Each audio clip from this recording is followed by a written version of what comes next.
taxes américaines, la Chine réplique et saisit l'OMC. La Chine et les États-Unis, les deux premières puissances économiques mondiales, se sont lancées dans une guerre commerciale.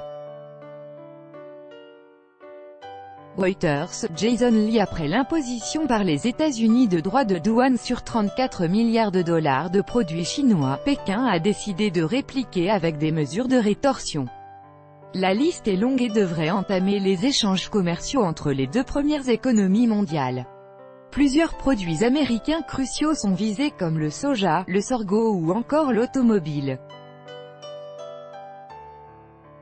Mais aussi des marchandises un peu plus surprenantes, qui pourront difficilement se passer du marché chinois et de ses 1,4 milliard de consommateurs. Parmi ces produits, les abats de porc, boudés par les Américains, mais qui se vendent très bien en Chine grâce à des prix très compétitifs.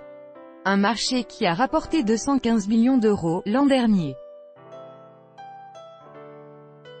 Autre produit, rangé avec les déchets aux États-Unis, les pâtes de poulet. Gélatineuses pauvres en viande, elles sont assaisonnées, cuisinées et dégustées par les Chinois qui en raffolent.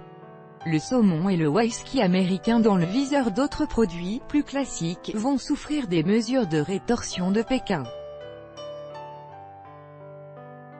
Par exemple, le saumon américain, qui a rapporté, l'an dernier, plus de 145 millions d'euros.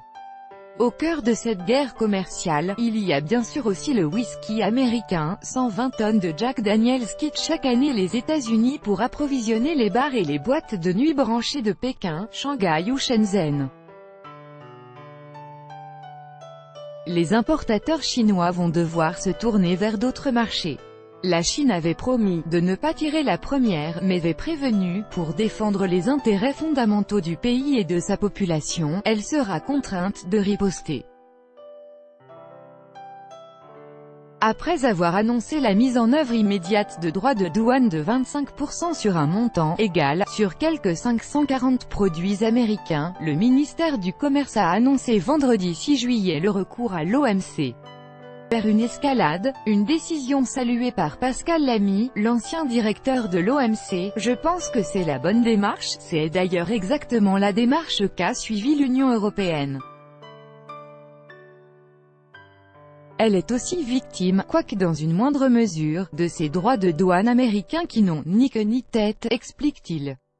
Dans ces cas-là, quand il y a faute, on saisit le juge, mais en même temps on montre à Donald Trump qu'il y a des limites, prévues, d'ailleurs par les règles du commerce international. Pour Pascal Lamy, une alliance entre Européens et Chinois est d'ailleurs possible sur ces questions de commerce international, et on va probablement voir cela se matérialiser lors du prochain sommet entre les Européens et les Chinois au milieu du mois de juillet, qui a été préparé depuis cet incident du G7 où Trump, une fois de plus, s'est comporté d'une manière complètement aberrante.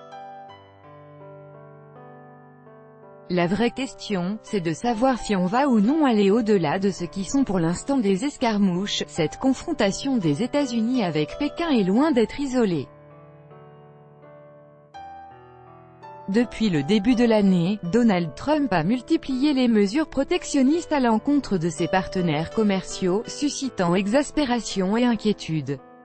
La Maison-Blanche impose aussi depuis le 1er juin des droits de douane sur les importations d'acier et d'aluminium en provenance du Canada, de l'Union européenne, du Mexique ou de la Russie, qui ont porté l'affaire devant l'OMC.